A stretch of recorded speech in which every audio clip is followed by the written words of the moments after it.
Alors, le Tour des possibles, c'est un projet qu'on a monté pendant notre année de césure.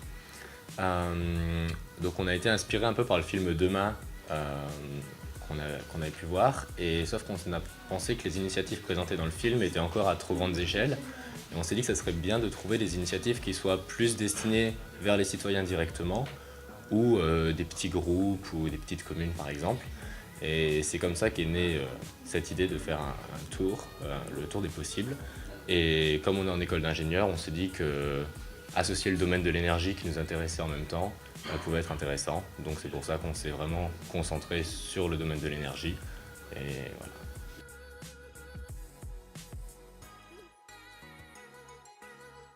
Oui, c'est un peu l'idée. Enfin, l'idée de la low-tech, c'est vraiment oui, voilà, petite échelle, petit budget, enfin tout ce qui est un peu bricolé soi-même dans son garage, quoi. Donc c'est un peu ce qu'on voulait trouver, c'était des petits projets vraiment qu'on puisse un peu refaire soi-même.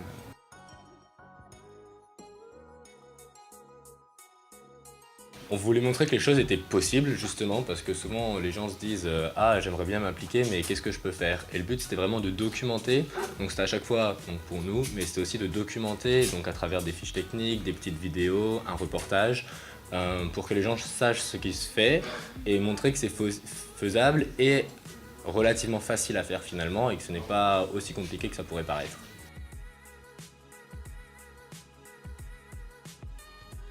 Bah après ça dépend des contextes, hein. Typiquement un four solaire, bon, il va falloir qu'il y ait du soleil, c'est un milieu ensoleillé, etc. Donc si c'est à Calais, c'est pas forcément le meilleur endroit pour le reproduire. Mais dans l'idée, oui, c'est des projets qu'on peut refaire un peu partout, avec toujours voilà, l'idée du petit budget, petite échelle, quoi. Et plus que de la reproductibilité à l'identique, c'est plus être inspiré des différentes idées qui ont été vues pour ensuite faire quelque chose adapté à notre environnement ici.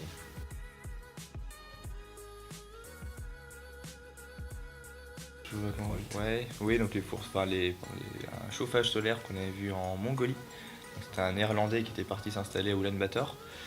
Et donc bon, il a un atelier de fabrication de toiles de yourte. Et dans son atelier, bon, il fait pas si chaud que ça, parce que bon, c'est la Mongolie.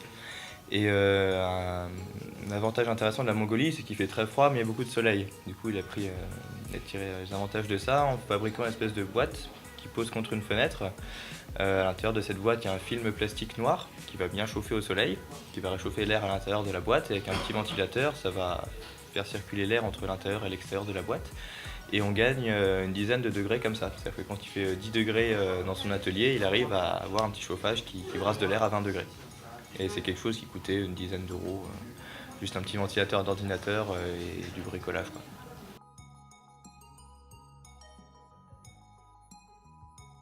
C'est la partie plus low-tech et ensuite on a vu un projet un peu à plus grande échelle donc je vais parler de deux qui sont un peu similaires donc c'est des maisons en fait efficaces en énergie.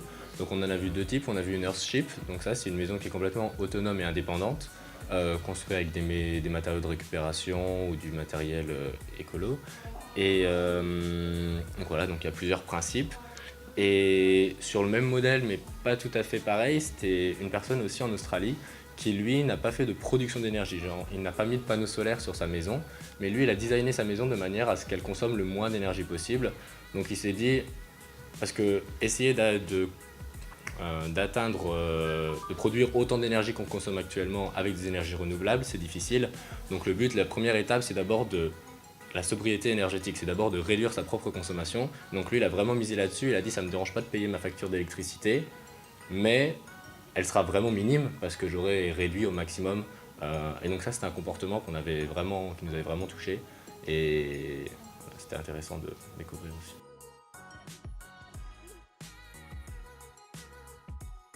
Alors c'est pas forcément nous ce qu'on va faire plus tard parce on s'oriente vers des domaines d'ingénierie un peu différents rien qu'entre nous. Mais c'est des domaines qui personnellement nous intéressaient.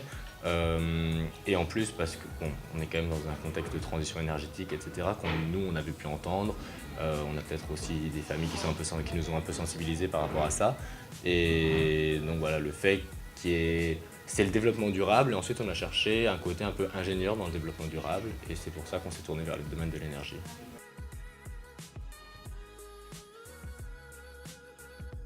Donc là, c'était beaucoup de recherche. Donc on a commencé à préparer le projet à l'avance et le but, c'était de ne pas perdre de temps quand on arrive dans les pays. Donc il fallait un petit peu les trouver les projets à l'avance. Donc on en a aussi trouvé sur place, mais la plupart étaient recensés à l'avance. Et donc c'était par beaucoup de recherches sur Internet, sur Facebook, sur des groupes Facebook, notamment tous les groupes de permaculture, d'énergie renouvelable. Il fallait souvent rechercher dans la langue locale des pays.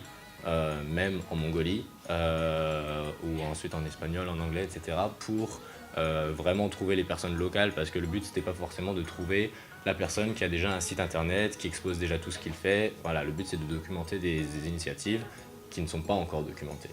Et donc voilà, c'est souvent par le bouche à oreille, ou quelqu'un qui nous a répondu sur un groupe, et qui a ensuite dit « Ah, je connais cette personne qui connaissait cette personne », et finalement, c'est cette personne qu'on a été voir. Donc c'est voilà, le bouche à oreille virtuel, on va dire.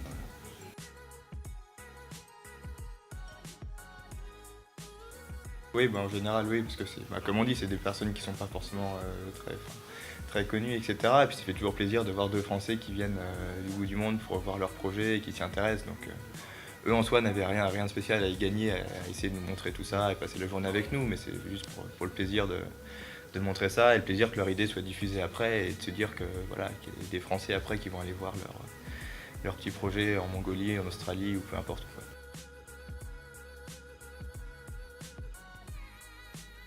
C'est les retours comme on fait aujourd'hui, quoi. Donc c'est essayer de diffuser un peu tout ce qu'on aura vu, présenter les idées qu'on a vues. On est en train de faire un reportage aussi, donc qui résume un peu tout ce qu'on aura vu, donc sur un format long. Et voilà, essayer de vraiment diffuser tout ce qu'on aura vu, quoi.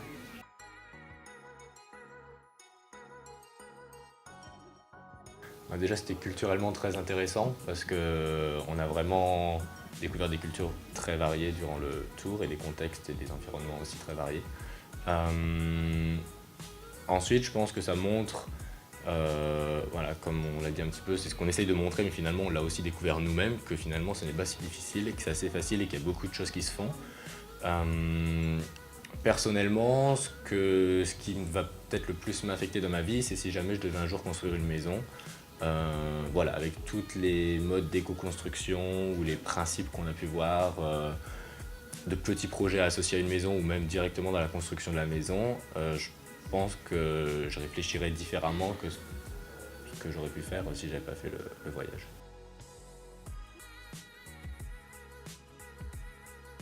Alors là, j'ai deux réponses. La première, on est tous les deux intéressés par le voyage, on ne le cache pas, et l'aventure et la découverte à la fois des cultures et des projets un peu partout étaient vraiment très intéressants pour nous.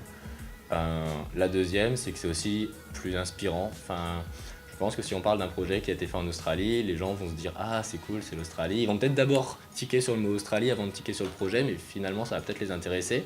Et donc, dans les projets, ils vont... Voilà, disons que ça met un contexte original pour ça.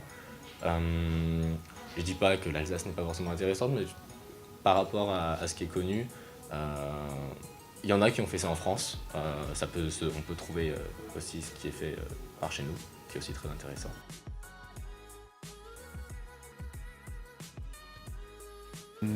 Après c'est toujours individuellement oui, mais ça c'est voilà, partout dans le monde, il y a des gens qui vont être ultra motivés pour faire des projets écologiques, etc.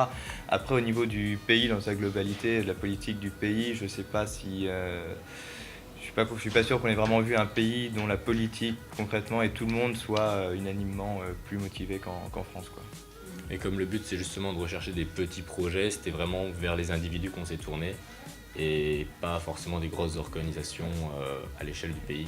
Donc il y avait le Costa Rica quand même où on a été, qui est un des seuls pays à être à énergie renouvelable à 100% ou 99,8, enfin bref. Mais du coup voilà, mais après c'est aussi parce que le pays a un contexte extrêmement favorable. Il y a des volcans pour la géothermie, il y a des montagnes pour l'hydraulique, le soleil tape fort toute l'année et donc le solaire c'est parfait. Donc voilà, c'est aussi le contexte qui fait que le pays a cet avantage-là, quoi. C'est pas uniquement la mentalité des habitants. Mais c'est ça aussi qu'on a beaucoup appris, c'est mettre à profit son environnement pour produire ou pour consommer moins, etc. Mais c'est vraiment utiliser les ressources locales. Donc voilà, le Costa Rica l'a fait parce qu'il les a, mais c'est un peu ce qu'on a pu trouver aussi un peu partout.